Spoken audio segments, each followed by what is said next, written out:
Bueno, estamos escuchando música caboverdiana.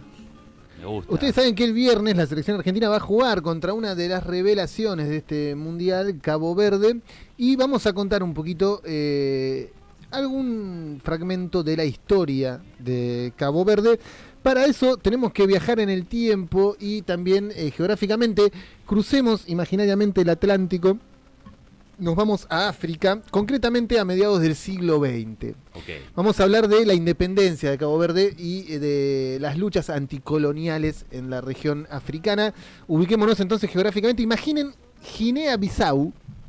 Es un país en la costa oeste del continente africano. La costa oeste es la que está en el mapa a la izquierda, la que está, digamos, enfrente a Sudamérica. Okay. En el tal mar, Sudamérica, y ahí está enfrente. Ese es el país Guinea-Bissau, en la costa del continente africano. Enfrente de ese país, frente a ese país, hay un puñado de islas volcánicas. Ese puñado de islas volcánicas hermosas forman el archipiélago de Cabo Verde.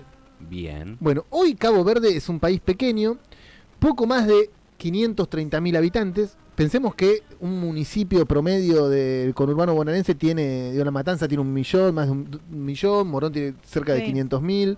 Con lo cual, Ituzaingó creo que un poquito menos que Cabo Verde, pero digo, podríamos ser estamos hablando de un una país isla muy, de Cabo Verde. Estamos hablando de un país muy pequeño, ¿no? Sí, sin duda. 530.000 habitantes repartidos en esas islas.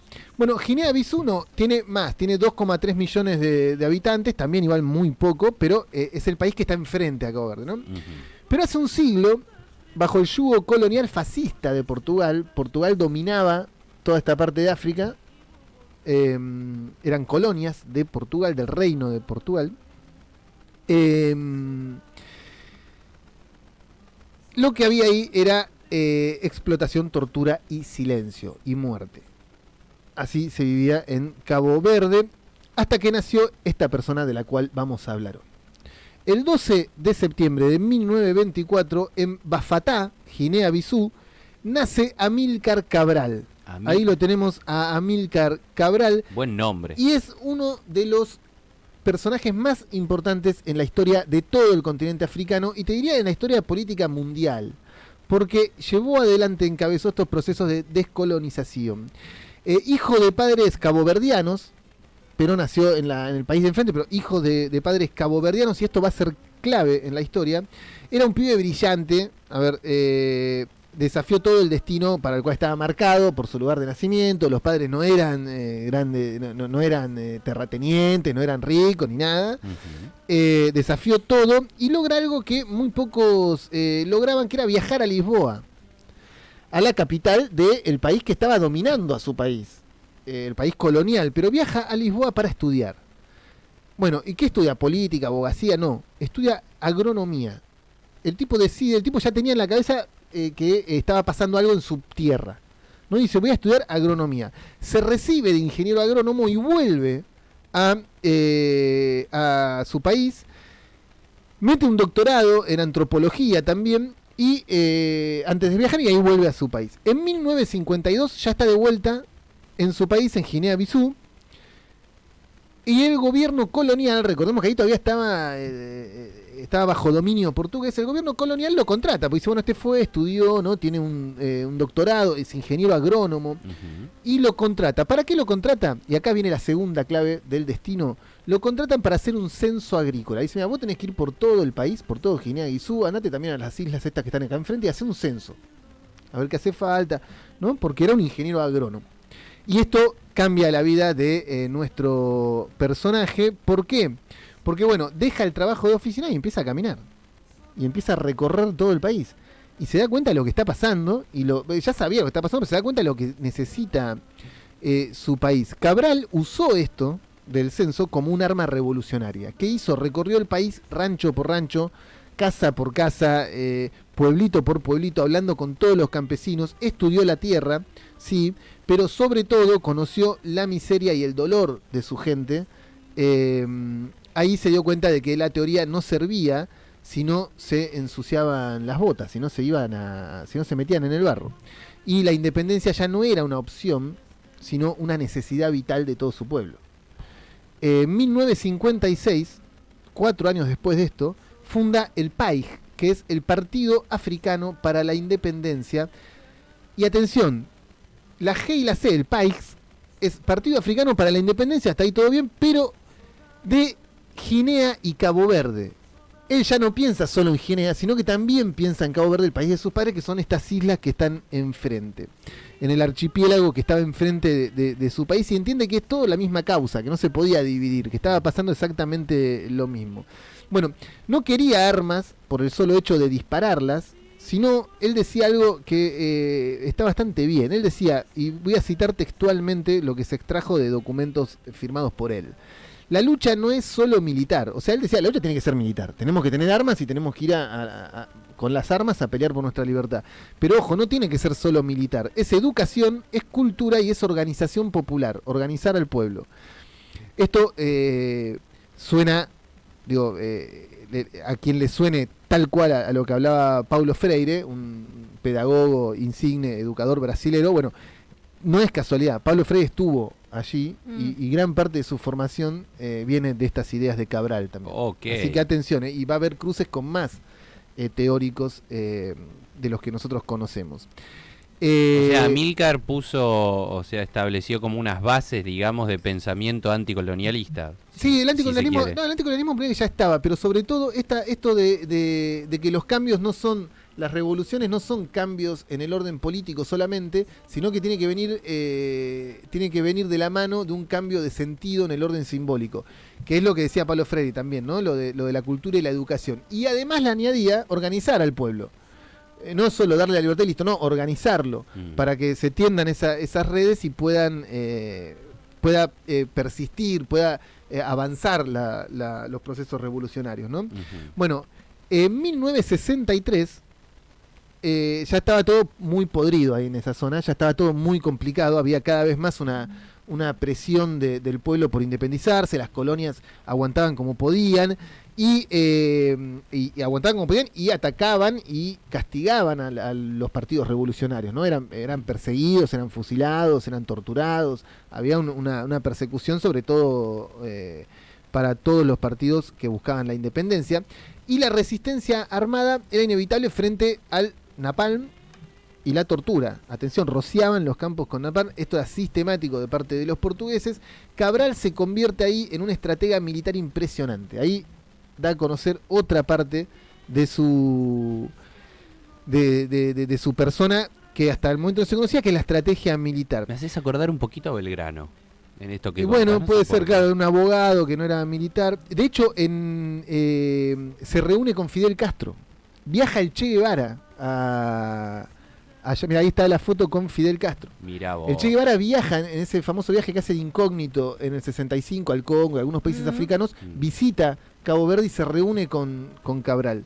Cabral recibe asesoramiento y también recibe apoyo de Cuba en cuanto a armas, financiamiento, algunas cosas, y porque veían que era un líder político que tenía una gran formación teórica, pero que además estaba en el campo de batalla y era un estratega militar. Bueno, se convierte en eso, pero también en un diplomático de élite. Empieza a llevar la voz del pueblo a las Naciones Unidas. Se para en la ONU y habla, y lo sorprende a todos, ¿no? Bueno, y logra que la mismísima ONU reconociera a su partido como el único y legítimo representante de su pueblo. Ya no a la corona portuguesa. Estaba a las puertas, ya faltaba nada para que se declarara la independencia, ¿no? Ya cuando la ONU te reconoce, bueno, el imperio portugués estaba temblando, ya casi estaba por lograr la independencia, pero la historia suele ser trágica con estos personajes, con estos revolucionarios. El 20 de enero de 1973, a solo meses, cuando faltaban meses para que lograr la independencia, un grupo comando de las fuerzas realistas, de las fuerzas portuguesas, lo secuestra. Es secuestrado Cabral y es asesinado por estos agentes del ejército, un grupo de élite. Tenía 48 años. Mirá, toda una vida por delante. Pero bueno, quisieron matar pensaron que muerto el perro se acababa la rabia, y no fue así. ¿Por qué? Porque solo meses después de su muerte, en septiembre del 73, él muere en enero, lo matan en enero, en septiembre del 73, Guinea-Bissau proclama su independencia, y al año siguiente, en el 74, cae totalmente el régimen portugués en la famosa Revolución de los Claveles, ¿no? Que se da ahí en Portugal y es cuando ya directamente cae en portugués. En julio del 75, Cabo Verde también proclama su independencia. Hombre clave en toda la historia africana. Después de esto, lo que pasó fue que en muchos otros países de África surgieron movimientos revolucionarios que estaban inspirados en la idea de Amílcar Cabral, y esto generó, se expandió por toda África el sentimiento de libertad. El vínculo entre Amílcar Cabral y el Che Guevara fue muy estrecho, se habían hecho amigos después, había una profunda admiración mutua. Y era clave para la geopolítica en la Guerra Fría. Pensemos que en ese momento estaba la Guerra Fría, estaba el muro de Berlín, estaba la URSS. No solo compartían la ideología marxista y anticolonial, sino que se cruzaron físicamente en un momento bisagra de la historia africana. El punto cumbre de la relación ocurrió en el año 1965. Como decíamos, el Che Guevara estaba realizando esa famosa gira por varios países de África y llegó a Conakry, que es la capital de Guinea. Allí se reunió personalmente con Amílcar Cabral y dicen que quedó fascinado el Che con la figura de Cabral, a tal punto que dijo que de todos los líderes africanos que conoció en esa gira, Amílcar era el cuadro político y militar más lúcido, preparado y brillante del continente. No es casual, digo, que apenas 6 años después de eso lo hayan secuestrado y asesinado, ¿no? Sí. Le impresionó al Che, esto se desprende de cartas que enviaba el Che desde África al gobierno cubano. Le impresionó al Che que fuera un intelectual y científico, porque era agrónomo. Que hubiera decidido estudiar eso, cómo había que usar la tierra, cómo, ¿no? Eso lo había flasheado bastante al Che. Habla de la cabeza de Amílcar para no pensar solamente en el presente, sino también en el futuro y cómo los futuros ciudadanos puedan aprovechar quizá mejor la tierra. Totalmente. Bueno, en base a eso, en la carta del Che dice que tiene un análisis marxista que se aplica de forma pragmática a la realidad de un pueblo sin dogmatismos. O sea, se despliega de todos los dogmatismos. Si hay una ideología que tiene dogmatismos, es el marxismo, ¿no? Y sin embargo, él lo aplicaba sin ningún dogmatismo, de una manera sumamente pragmática. Eso es decir, ¿qué tengo que hacer acá? ¿Qué tengo que plantar acá? ¿A quién tengo que, ¿no? Para que la gente morfe acá, ¿qué tenemos que hacer? Bueno, y ese pragmatismo era lo que impresionaba al Che Guevara. Esta es la historia de Amílcar Cabral, líder de la lucha independentistas africanas y sobre todo en Cabo Verde, país con el que vamos a jugar el viernes. Por último, cierro con una recomendación. Si pueden, entren a YouTube, ahí estamos viendo alguna imagen y está el documental en YouTube que se llama Amílcar Cabral. El documental es de Ana Ramos Lisboa. Mirá lo que es la paradoja, ¿no? Se llama Lisboa. Que tiene, ahí hay registros del histórico discurso en la ONU en 1972, por ejemplo. Hay imágenes, ahí está Cabral nadando. Hay imágenes tomadas por amigos o por sus compañeros de lucha.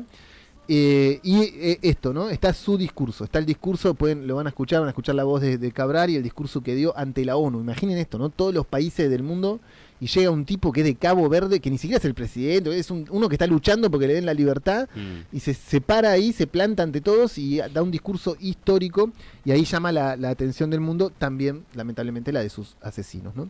Hasta ahí la historia de Amílcar Cabral, el héroe prócer de Cabo Verde. Y ahora hay que jugar contra ellos el viernes. Y el viernes jugamos contra ellos. Van a meter como nunca. Esperemos, vamos a ver, igual se da por... La selección argentina tendría que estar en la próxima. Sí, ayer pensaban todos lo mismo y bueno, sí, no voy a decir, no estoy diciendo que vayamos a perder. Al final, viejo, hay que tener cuidado. Pájaro de mal agüero. Hay que tener cuidado nomás. Bueno, con estas precauciones de la mano de Santi Lambach, le agradecemos a Ramiro Álvarez, a Licha López, a Gonzalo Cristian González, a Daniela Miwich, Santi Lambach, a todos los que comentaron ahí en el grupo muy activamente, a todos los que escucharon por la radio, a todos los que nos vieron por YouTube. Nos volvemos a encontrar mañana, solo radio, mañana a las 9 de la mañana aquí en Estación Ituzaingó. Quédense, no se vayan, que ya ahora ya viene Radio Lunática.